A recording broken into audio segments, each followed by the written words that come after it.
Either we are there or not, ITSP Magazine still gets the best stories. There are plenty of conferences and all sorts of events that spark our curiosity and allow us to start conversations with some of the world's brightest minds. In person or virtually, we sit down with them at the intersection of technology, cybersecurity, and society. Together, we discover what the synergy of these three elements means for the future of humanity. Knowledge is power, now more than ever. CrowdSec, the collaborative and open source cybersecurity solution. Analyze behaviors, respond to attacks, and share signals across the community for free. Let's make the internet safer together. Learn more at crowdsec.net. EdgeScan offers continuous vulnerability intelligence as a service, accurately identifying vulnerabilities and exposures across the full stack. All threats are verified by cybersecurity experts, providing exploitable risk and remediation guidance, virtually false positive free. Learn more at edgescan.com. Pentera, the leader in automation security validation, allows organizations to continuously test the integrity of all cybersecurity layers by emulating real-world attacks at scale to pinpoint the exploitable vulnerabilities and prioritize remediation towards business impact. Learn more at www.pentera.io.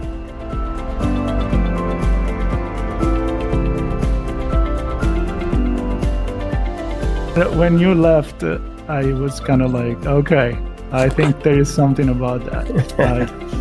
I may put my Baby Yoda t-shirt on too. Yeah. And just for the record, I recorded that. So we're recording now. I recorded most of it. I may have missed a few sequence. All right, so we're recording. Good. So AppSec, right? That's kind of the main theme of this. And yeah.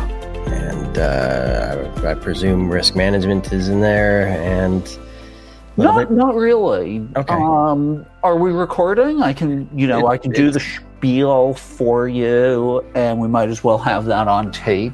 We can just get into it. Let's just get into it. Yeah. Otherwise, you're gonna have to do it twice. So it's not really about risk management as much as it is about a rebellion doesn't run on a single Jedi. You need, as we all know, you need more people than that. And if we're going to build a world in which we need every developer to pretend to be a fully trained Jedi, we're gonna lose. And so what we need is to figure out not what it means to shift left, but what does it mean to the developer? What does it mean to the engineering team when security starts to elbow left? And when they do that, I think what we need is to be really crisp about what our expectations are. For example, you guys know how to run a podcast. You got a bunch of prep emails, and I didn't read them, but I presume they said things like have a good microphone and be set up in a quiet place. And I didn't read it because we've done this before, and I felt confident that I was going to be able to come in and execute. But the first time I recorded with you, I probably printed out your prep sheet and checked off item by item, have I done this, so that when I came in, I didn't look like a bozo. I ended up looking like a bozo anyway, but you know what I'm saying. I tried not to.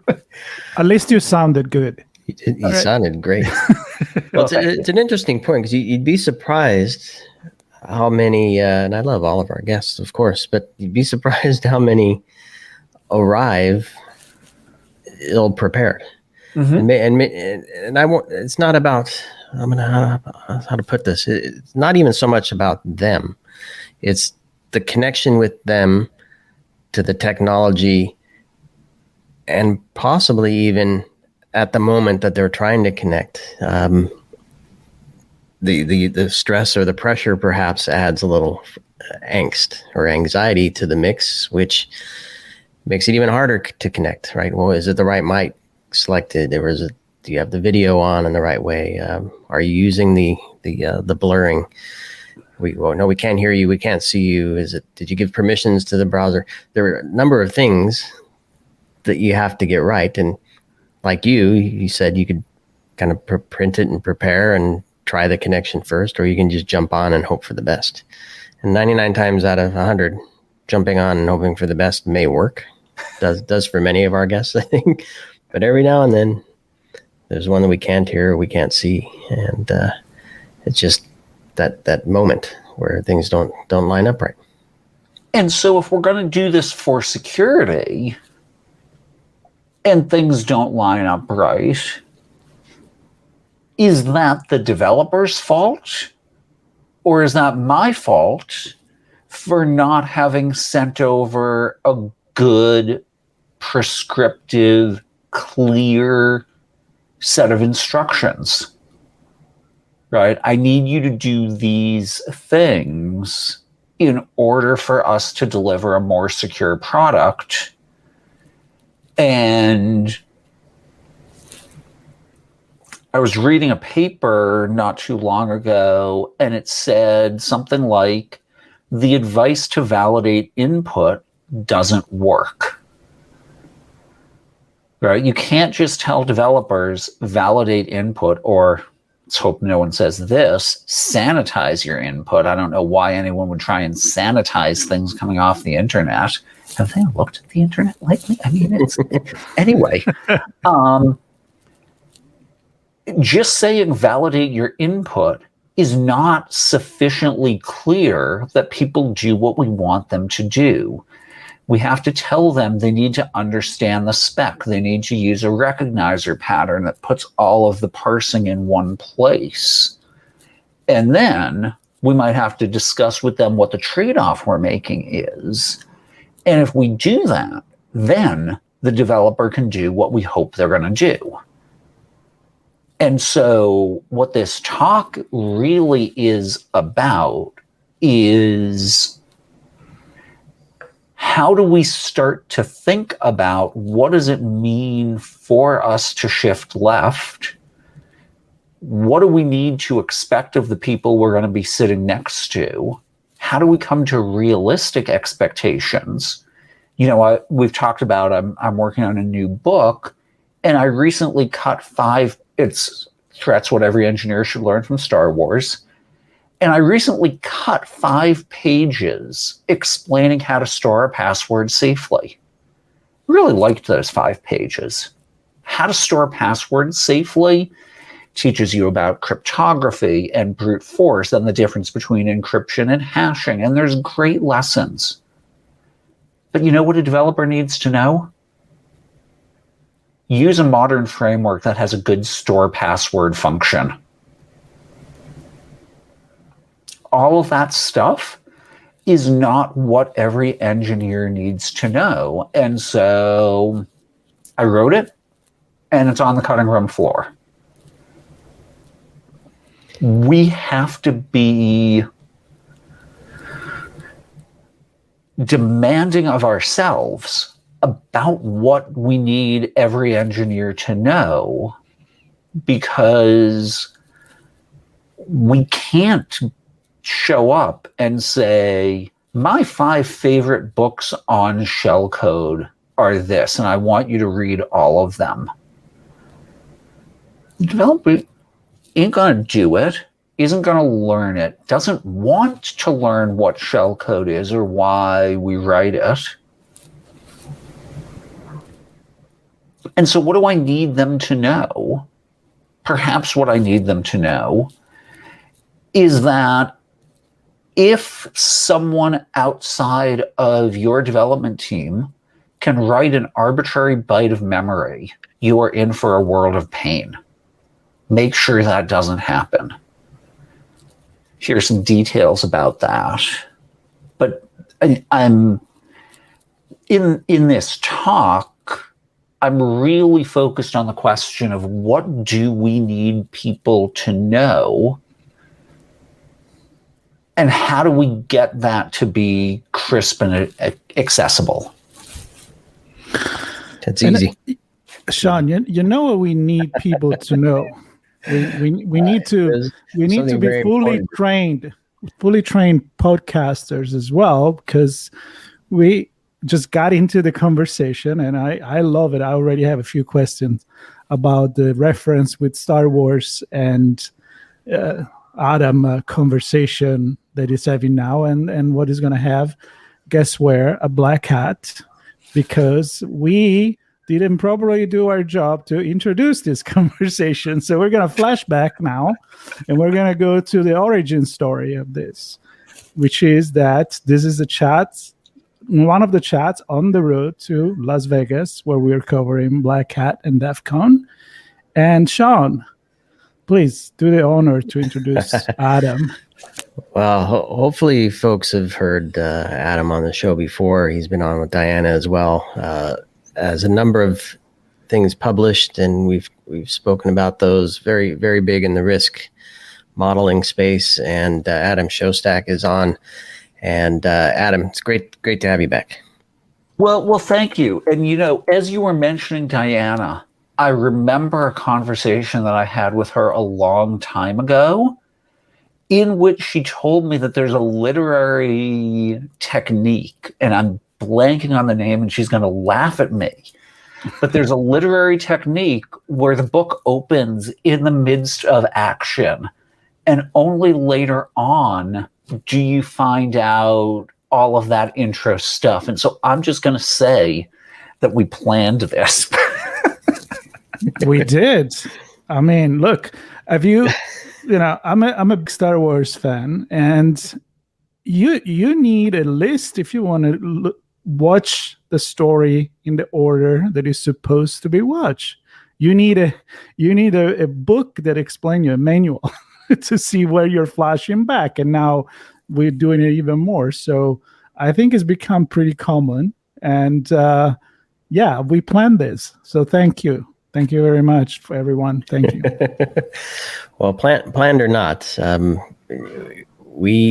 Marco and I do know what is risky or not, and we chose to take the risk and keep going. We knew how to get things back on track or bring the part into the middle again. But regardless of that, seriously though, this topic, I mean, when I saw it, I think Marco flagged it as well. Just the title alone was interesting. Clearly, the topic is something that I care deeply about, application security. And when we saw who was doing it, it was like a no-brainer. We got to have Adam on to do this and have this conversation. So the session is called Fully Trained Jedi You Are Not. It's Wednesday, the August 10th that you're giving this presentation. You've kind of outlined some of the premise for, I think, why you've done this. Who do you expect to be in the room with you as you share this? Is it AppSec engineers? Is it business leader? Who's in the room with you for this? So I hope there's a few groups. I hope there are AppSec engineers, because there's things that we need to do. I hope there are people who are interested in the community and career track, because a lot of this relates to how we bring people into our community, right? When they're new, they may not know what they need to know. And so there's a community element, there's a career element of, if I want to move towards security, but maybe not fully into it, what do I need to know? And I hope we have executives who can say, here at the Acme Corporation, we need every developer to know these things so that they can do their work.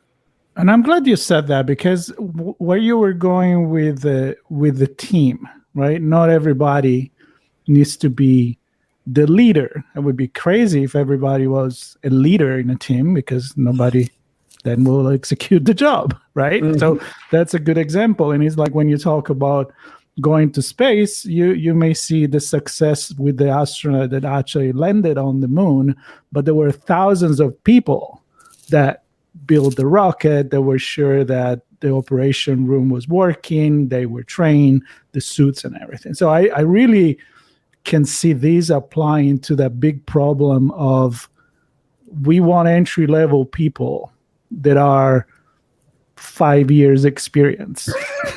Right? We want you to do a basic job, but we want you to be a Jedi. And we're going to pay you $60,000 a year for your Jedi skills. That's right. Yeah, tell me more about that. Yes, I would like to subscribe to your newsletter. But yes, the ability for people to come into our field, and I haven't actually spoken with her about this, but I'm excited for Stacey Thayer's talk on the dangers of hero culture. That we have this idea, or if we present that you need to be a Jedi to be in cybersecurity, you need to run around with a lightsaber doing all of these things. Well, maybe I don't have the aptitude.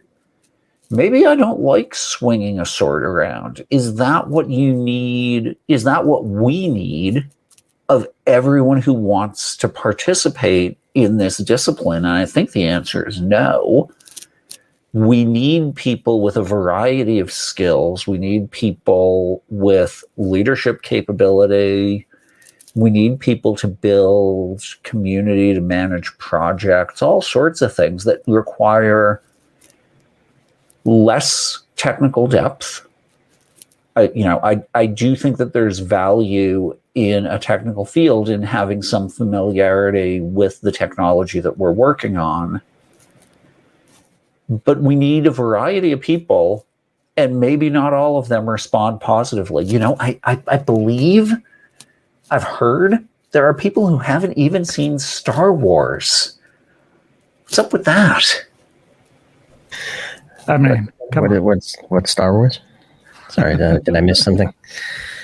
No, it's funny how much we ultimately end up thinking alike, Adam, because you mentioned Stacey's talk, and it's on our list of things to get into as well. So hopefully we can get some time with Stacey before the start of the conference as well.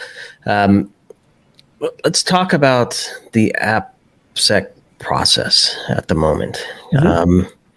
And of course, don't give anything away from your talk or anything, but how do you see, for the engineers in the room that they're going to be listening to you, what can they expect to get from you that day with respect to, here's how you might want to look at your job differently. Here's how you might want to communicate to your boss differently. Here's how the team might meet differently. Here's how you might explore your tool set differently to take advantage of the way that you're thinking about this particular topic. So the first thing that an engineer can take away is a tool that is fundamental in instructional design. It's a way of thinking about the knowledge people acquire, and it's called Bloom's taxonomy. And it goes from being able to remember facts, to explain those facts, to relate them, to analyze them, or create new ones. And it's not just facts, it's skills. So I can look at C code and recognize that it's C code, or I could write some basic C code, or I could make an argument that we want to use Rust rather than Go for this project for these reasons. And as I'm doing this, I'm moving up a skill ladder, and I'm applying different skills, more advanced skills. And so Bloom's taxonomy helps us express what it is people ought to be able to do. And we're taking it from the world of instructional design because we would like to teach people these things that we want them to be able to do. So it's a tremendously useful tool. So, for example, I might want people to be able to remember STRIDE, a mnemonic for 6 crucial threats. I might want them to be able to think about some additional threats, such as predictability and parsing. And so I'll be making an argument that that set of 8, maybe 9, 10 threats should be the fundamental thing which every engineer should know. And I also want to make the case, and I'm packing a bunch in here, I know. I want to make the case that threats ought to be the fundamental unit that we teach engineers to think in. And by threat, I mean the promise of future violence if we don't take action to avert it. So it was threatening to rain. He threatened to beat me up if I didn't give him my lunch money. And I want to focus on threats rather than, say, cyber war or exploit development or compliance or even risk. Because I think that those threats are motivational. They are the reason that we have these compliance regimes. They are the place in which exploits are put into context and used in war. And so to go back to Bloom's taxonomy, they are the fundamental facts about which I want people to be familiar. With which I want people to be familiar? Meh. Good enough for me. And so those 3 arguments, one, the frame in which I think we ought to talk about things with people who are not cybersecurity experts should be threats. We should express those threats and the desires we have for people to act on them in terms of that taxonomy so that we can build meaningful education. And then some very specific, I'm going to argue for this more than that, right? I'm going to argue that every engineer does not need to know how to store a password, except call the authentication library and say, Sean is trying to log in with this password, and it's going to go deal with his multi-factor on our behalf. And as the engineer, I should just know that I don't want to reinvent that wheel. And can I ask this question, Adam? I'm going to. What you're talking about in one sense is the environment with which the engineers operate, right? And I'm wondering who gets to select or define that environment? Who selects the tools? Who selects the build process and those elements? And I mean, who says, if you have an authentication process, here's the collection of libraries you can choose from to deliver that piece of what you're building? Is it the engineers? Is it their manager? Is it a free-for-all and it just comes together? Because it seems to me that baseline of the environment is really what sets this to be possible. It's a great question. And it varies incredibly widely from company to company. There are places, Google, for example, pretty famously, you can only check in, I think it's Python, Java, or Go code into their main code repository. At other places that I've helped, there isn't a main repository and there isn't you can only check in, because the developers have flexibility and freedom to make the choices that they feel they should make to deliver business value. How this lands at your organization is going to be up to you. And the reason that I'm putting my answers to this in a Star Wars gloss is to make it fun. And hopefully people will pick it up for the fun and then get drawn in by the quality of the argument, the fact, I shouldn't say the fact, but my aspiration to be practical, applicable, to address the sorts of questions that a normal engineer might have as they come into security. And so it's my hope the engineers are the ones who are going to define this, and we need to feed them the stuff they need to define it well and partner with them. So I want to stay in the Star Wars universe and the Jedi metaphor, because even when you are a fully trained Jedi, you may find yourself in trouble, right? I mean, yeah, you say you don't want to reinvent the wheel. There is a library. You can do that, and it depends on what level you are. But even if you're Obi-Wan, you find yourself in trouble sometimes, and you need to kind of maybe reinvent the wheel, maybe go find the Force in different places, right? So my point is, where do you feel like you know that you need as a developer, as a company that develop, that you can't just count on what you have so far, because you need to reinvent that wheel?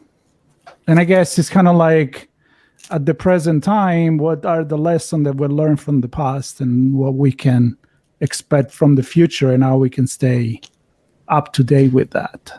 A little bit more philosophical, maybe. Marco, search your feelings. I'm looking inside right now. Sure.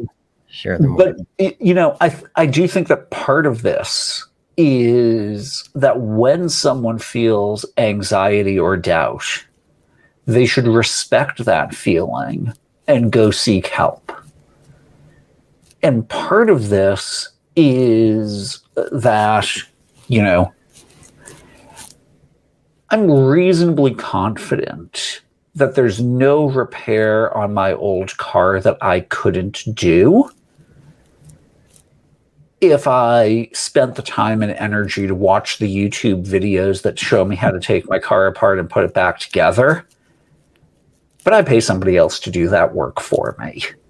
Mm-hmm.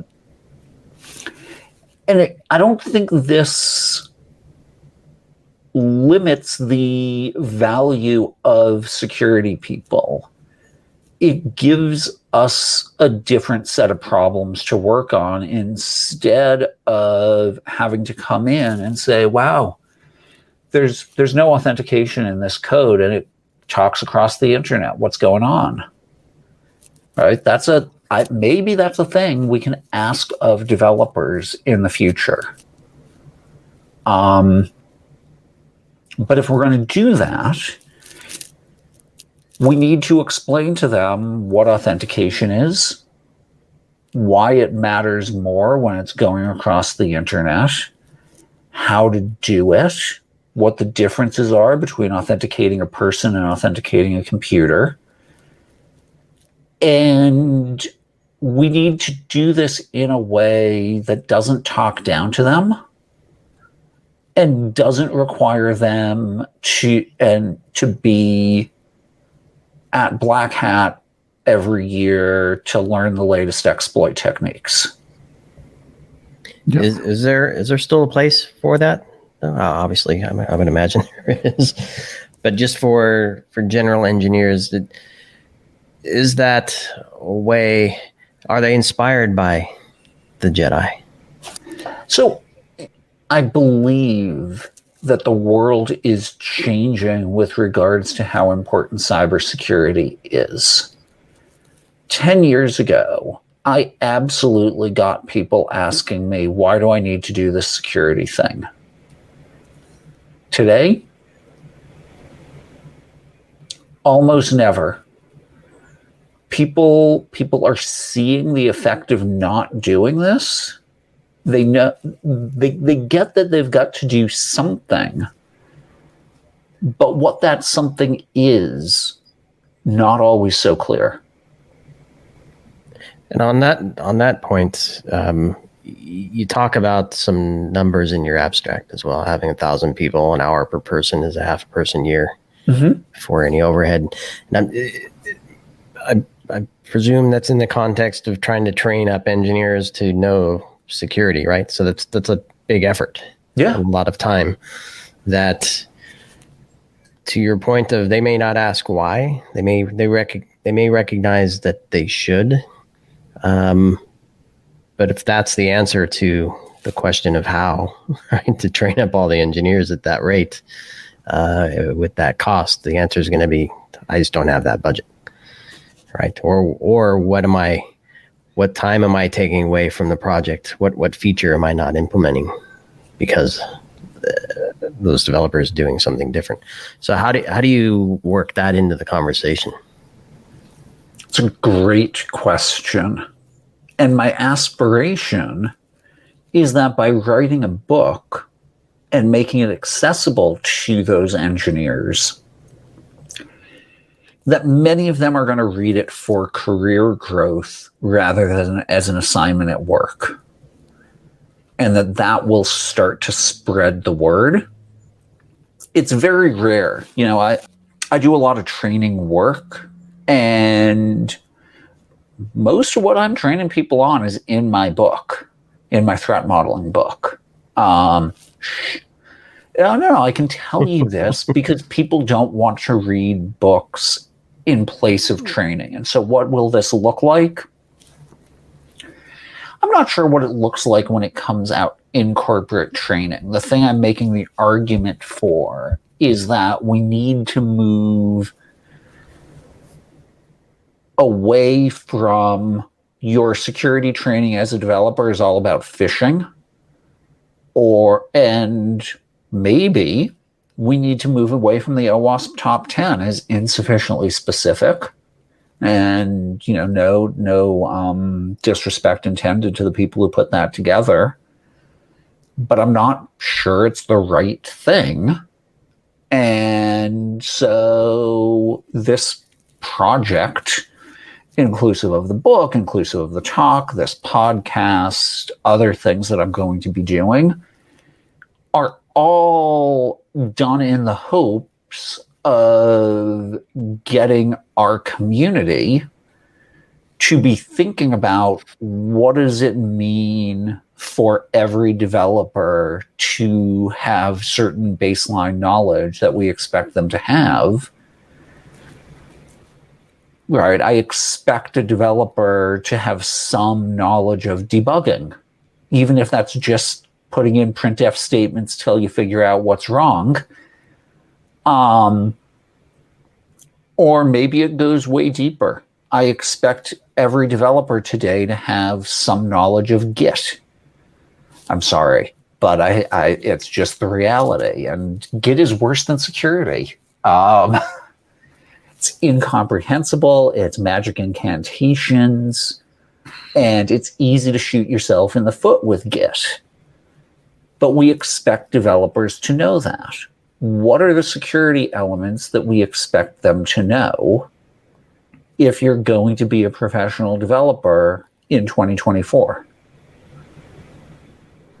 So I have my answers, but we don't have our answers. Interesting. And you use the word bar as the last word in your abstract, and I talking about meeting the bar, and all I can think of is if you set the bar with the expectation that you want your engineers to jump over it, when in fact they're going to limbo underneath it, you might miss the point of the whole thing, right? And so understand the game first, and the rules of the game, and then set things accordingly. Is kind of my take from all this. Yeah, I mean that's kind of like, first of all, I'm fascinated by every time we talk to you, Adam. You just like, I could stay here and listen. Oh, I know, for a long time, because you always use the right metaphors, and forget Star Wars. You got me on that one. But in general, I love the way that you you present these things. And what I got from this, and then I'll be looking forward for your presentation actually, is the fact that, you know, don't expect too much from the people that don't need to know that much, right? I mean, that you are on a level, stay at the level, and then eventually you can grow and grow. And in this way, we can actually manage the lack of professionals in the industry, for example. I mean, we made a joke before about that. This said, I'm sure you haven't said everything. There is books. There is your presentation that is called A Fully Trained Jedi You Are Not. And I hope that people will come and participate and then listen to this podcast and then decide that probably they want to know more.